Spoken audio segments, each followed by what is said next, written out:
Olá, bom dia. Confira agora o que foi destaque no Sergipe Rural em 2018, no penúltimo programa da série Retrospectiva.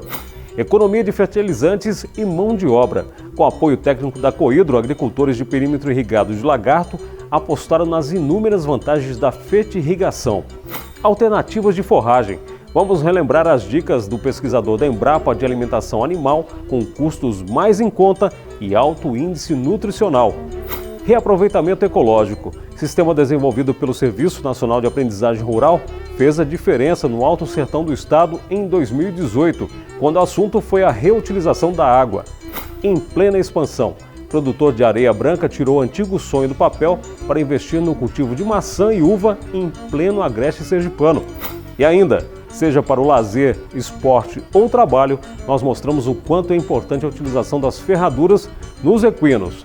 Fique com a gente, o Sergipe Rural Retrospectiva começou.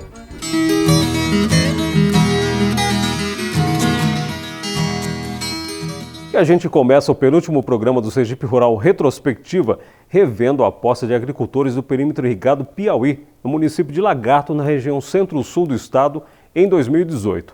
Com apoio de técnicos da Cohidro, eles investiram na fertirrigação, uma técnica de adubação que utiliza a água de irrigação para levar nutrientes ao solo cultivado. E o resultado foi mais economia de fertilizantes e menos mão de obra. A fertirrigação nada mais é do que a técnica de aplicação de fertilizante diluído na água que será usada na irrigação. E entre as principais vantagens desse processo estão o maior controle da concentração de nutrientes no solo, a aplicação feita com maior proximidade das raízes da planta, reduzindo perdas variadas, e principalmente a redução do custo de mão de obra, explica William, que é técnico agrícola do perímetro irrigado Piauí, administrado pela Companhia de Desenvolvimento de Recursos Hídricos e Irrigação de Sergipe, a Cohidro. Ao invés de ele estar jogando o adubo diretamente na planta, ele joga o adubo junto com a água e vai na fertirrigação. Fertirrigação quer dizer adubação via água na irrigação. Agora tem que ter cuidados na fertirrigação, porque não é todo o adubo que se usa na fertirrigação. Tem que ser os adubos adequados. Porque o certo era fazer uma análise do solo e ver a quantidade de adubo que é direcionada à planta. A fertirrigação é um processo relativamente simples. Esse equipamento aqui, o fertirrigador, é instalado no sistema de irrigação. O registro extra é acoplado no mesmo encanamento da irrigação. E por meio dessa tubulação, o fertilizante se mistura à água e assim chega às plantas. É importante escolher o fertilizante correto para que as plantas aproveitem o máximo de nutrientes e também não haja qualquer entupimento na encanação. O passo a passo é o seguinte: o produtor pega um vasilhame de 100 ou 200 litros de água, coloca o adubo na quantidade adequada, que é recomendado pelo um técnico agrícola ou um agrônomo, e tem um cavalete, que é feito com um injetor de fertilizante. E esse cavalete são 2 registros de 1 polegada ou de 3/4, depende do produtor querer, como faz o cavalete, e um registro central na irrigação, no cano central da irrigação. E esse fertirrigador, ele vai chamando o adubo e vai empurrando junto com a água da irrigação. Observando que deve ser feito a fertirrigação no final do período de irrigação, nunca no início, no final. Quando faltar 20 ou 30 minutos, de acordo com a irrigação, aí você joga o adubo e para de irrigar durante aquele dia.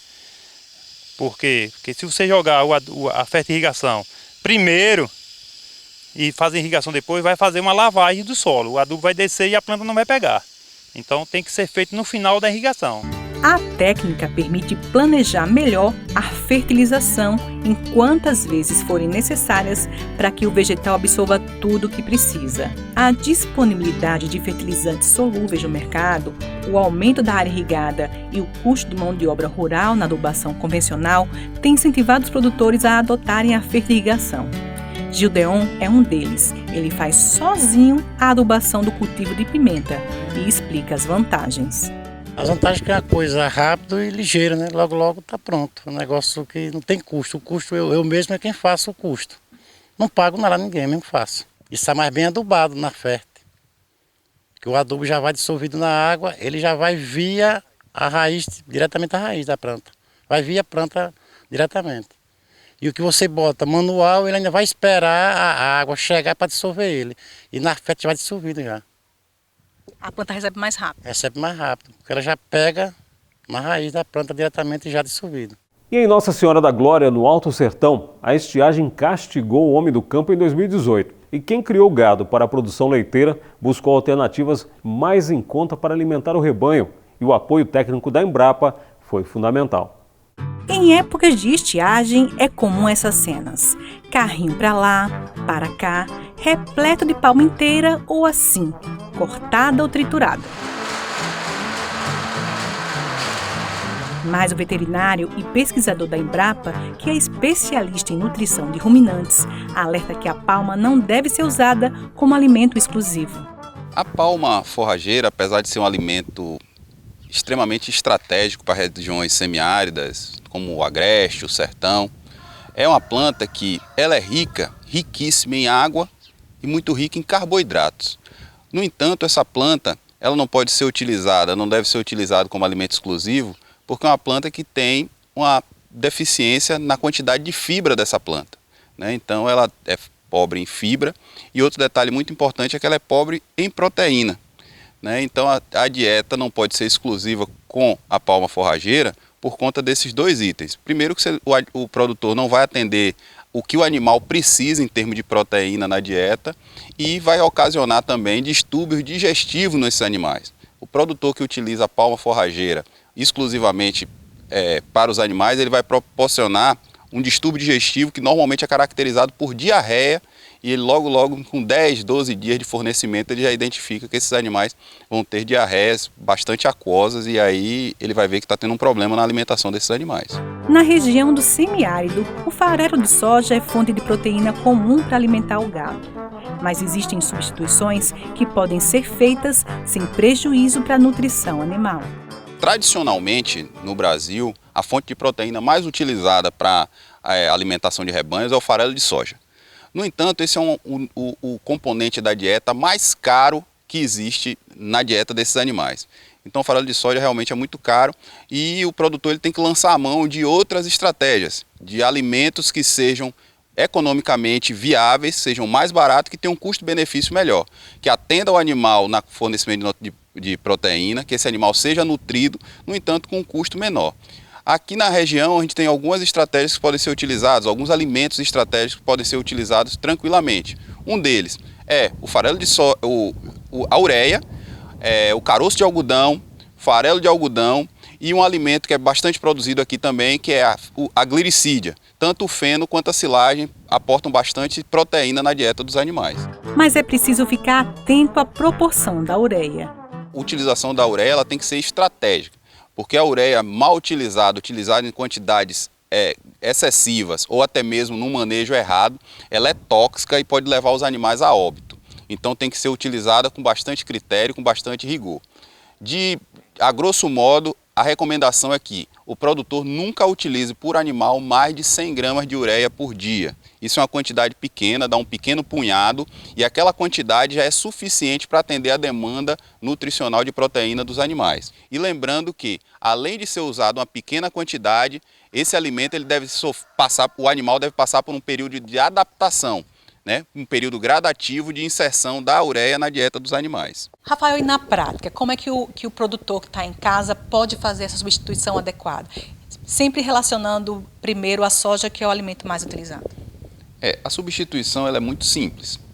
Para animais de média produção, que são os animais mais encontrados aqui na bacia leiteira, nós podemos substituir o farelo de soja por ureia pecuária, né? Numa proporção onde você pode substituir para cada quilo de farelo de soja substituído uma pequena quantidade de ureia.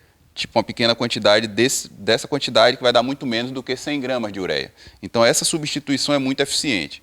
Quando o produtor estiver trabalhando com vacas de alta produção, vacas acima de 30 quilos de leite, a substituição do farelo de soja pela ureia não pode ser total, porque aqueles animais demandam de aminoácidos encontrados no farelo de soja. Então ele vai acrescentar a ureia na dieta, mas não vai retirar o farelo de soja na sua totalidade. Ele vai diminuir para cada quilo de farelo de soja utilizado, ele vai utilizar a mesma quantidade de ureia, no entanto, ele vai permanecer na dieta com a quantidade de farelo de soja necessário. Lembrando sempre que esse balanceamento dessa dieta em relação à proteína deve ser orientado por um profissional, né? O profissional, médico veterinário ou zootecnista que vai orientar o produtor em relação a essas substituições. O custo do quilo da ureia pecuária é cerca de R$ 2,00. Se a substituição for pelo caroço ou torte de algodão, é possível usar a mesma proporção do farelo de soja. E essa nutrição pode ser oferecida tranquilamente aos bovinos, caprinos e também para os ovinos, animais de criação mais comuns na região do semiárido. Cada uma delas tem uma característica diferente, quantidade de proteína no alimento diferente, então o produtor vai ter que atentar. Não é retirar uma parte não é a mesma quantidade que ele tira de farelo de soja que ele vai introduzir de silagem de glicídia, por exemplo, né? O farelo de soja ele tem 40% a 42% de proteína bruta, a glicídia vai ter em torno de 22%. Então a quantidade que ele vai ter que fornecer para o animal para compensar 1 kg de farelo de soja que ele tira da dieta e que introduz de silagem de glicídia, por exemplo, é bem diferente.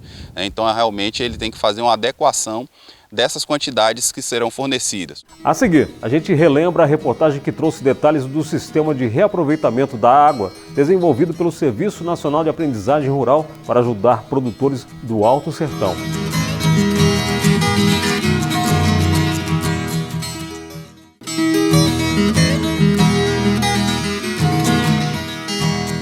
Sergipe Rural Retrospectiva já está de volta. E agora, para a gente rever o sistema para o reaproveitamento de água desenvolvido pelo Senar, que fez a diferença nas lavouras do Alto Sertão sergipano, principalmente em períodos de estiagem. Vamos relembrar. Nossa Senhora da Glória está localizada no Alto Sertão sergipano, região marcada por longos períodos de estiagem, que resultam em anos difíceis. No ano passado, até que o inverno foi generoso. Entretanto, a preocupação com a escassez de água permanece, principalmente para os produtores rurais, como o Ismar, que já viu de perto os efeitos da seca. A seca, há um tempo atrás, ela nos períodos mais críticos, ela chegou a matar animais, né? E ao longo do passar do tempo foi desestimulando e quase deixamos de criar. Passamos um tempo praticamente sem animais porque não aguentávamos os períodos de seca. Não conseguíamos nos preparar para ela. De olho nisso, o Serviço Nacional de Aprendizagem Rural, o Senar, vem preparando os produtores rurais para os períodos de seca. E uma saída é a implantação do sistema de reutilização da água na agricultura. Esse projeto faz parte do programa Sertão Empreendedor, que é um programa de assistência técnica em parceria com o Senai e Sebrae. E uma das metas desse programa é construir unidades de demonstração. E o objetivo desse projeto é causar um efeito multiplicador no produtor e para mostrar para ele que é uma das saídas, né, que nós temos durante a seca, onde ele vai ter água durante esse processo, né, de filtração para irrigar a palma dele. O sistema é bem simples. A água que é utilizada na sala de ordenha escoa para o sistema de decantação e segue para as caixas d'água, onde a filtração acontece e a água é armazenada. Todo produtor de leite, ele utiliza muita água na propriedade, né? Principalmente aqueles que se utilizam de ordenhadeira mecanizada. Então ele tem uma sala de ordenha e gera água suja.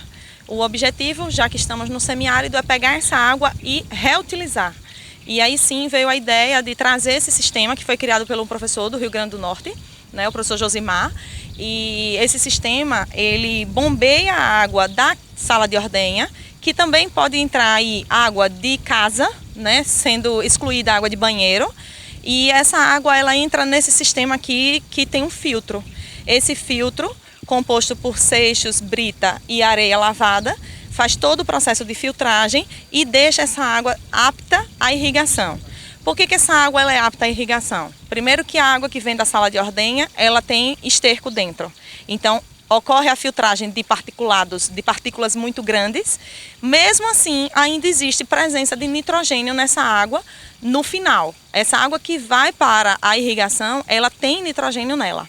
Então, o que a gente começou a fazer é o sistema de fertirrigação, onde, através da água, está sendo levado nutriente também.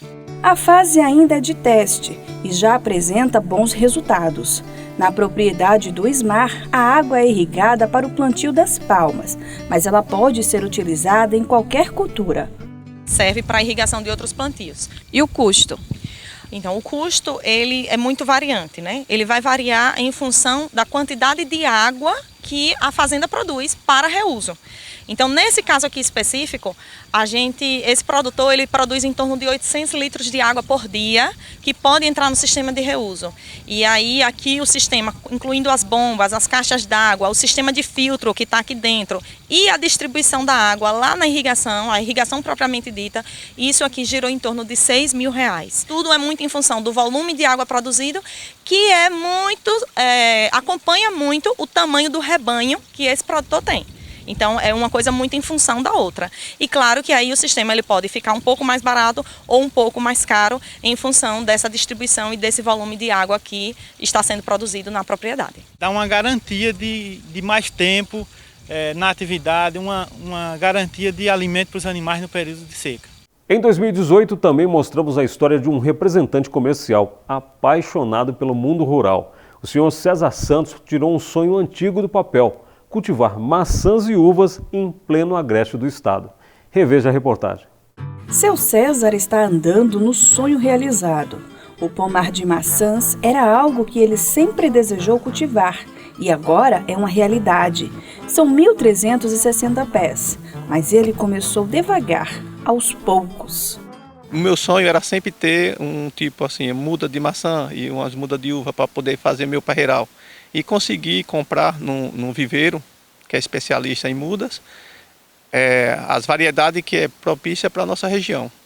E aí consegui, depois de muito esforço, 10 mudas, plantei e vi que ela produziu legal nessa região aqui. E aí eu fui e aumentei a quantidade para 350, depois 500, depois 700 e agora estou com 1.300 mudas. Além de maçã, seu César também apostou nas uvas, ambas as frutas de região fria. Mas não é que vem dando certo aqui no Nordeste? Eu mandei as informações climáticas lá para o viveirista e ele tem essa variedade que serve para a nossa região aqui no Nordeste. São 3 variedades, a Eva, a Princesa e a Julieta. Aí eu consegui trazer essas 3 variedades para cá e elas estão produzindo legais aqui. E o senhor também sempre teve a consciência de trabalhar com orgânico, por quê? Sempre, para evitar os venenos, porque assim, não traz benefício para a saúde, nem para a minha família, nem para a família dos outros. Então não adianta a gente estar querendo produzir usando veneno para ter produção. A gente tem que ter a qualidade e oferecer para os outros o que a gente consome. As macieiras estão na floração. Nesta fase, o ideal é que não chova, mas São Pedro não foi avisado e fez a chuva cair. Caiu em cima da florada, então isso a gente perdeu bastante, vamos dizer assim, pétala de flores, né? E aí vai dar uma produção menos do que o que a gente esperava, mas em compensação, irrigou o solo, melhora a vitalidade da planta. Então isso aí ajuda. A gente perde um pouco de um lado, mas tem a compensação do outro. Cuidar dos pomares, para ele, é uma satisfação. O manejo a gente fez a análise do solo, né, no laboratório, a gente tem a assistência do pessoal da Indagro, a gente aqui faz o nosso próprio adubo, que é o biofertilizante, que é o adubo, o composto orgânico, que é produzido com nossos próprios animais aqui, que a gente tem uma vaquinha, tem as galinhas, então elas produzem o que a gente precisa, que são o enxerto bovino e avino. Em irrigação, a gente tem 2 açudes, que a gente armazena a nossa própria água, porque a água do rio aqui, que passa próximo e que passa por dentro da nossa propriedade, quando tem época de chuva, a água fica contaminada, então a gente não pode usar. Como a gente tem a certificação orgânica, então a gente usa o nosso próprio poço, a gente tem 2 poços artesianos e tem 2 açudes para armazenar a nossa própria água. O agricultor aproveita o hobby para fazer dinheiro. Ele vende os produtos produzidos aqui e já tem destino certo. A gente consome próprio, né? Mas assim, a gente não vai conseguir consumir a produção de 1.300 mudas de maçã. Então a gente bota para a cooperativa nossa, que é a Corpesus, que ela fornece lá na Feira do Augusto Franco e tem o ônibus no Shopping Jardim toda sexta-feira. Em instantes, a gente relembra a reportagem que mostrou em 2018 a importância da ferradura na rotina e saúde dos equinos. Fique com a gente. O Sergipe Rural Retrospectiva volta já.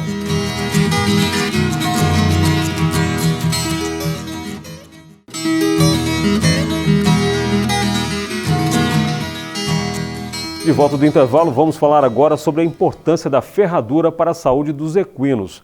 A nossa equipe esteve em 2018 no Centro Hípico Atlântico, na zona de expansão de Aracaju, onde acompanhou passo a passo até a colocação da proteção nos animais.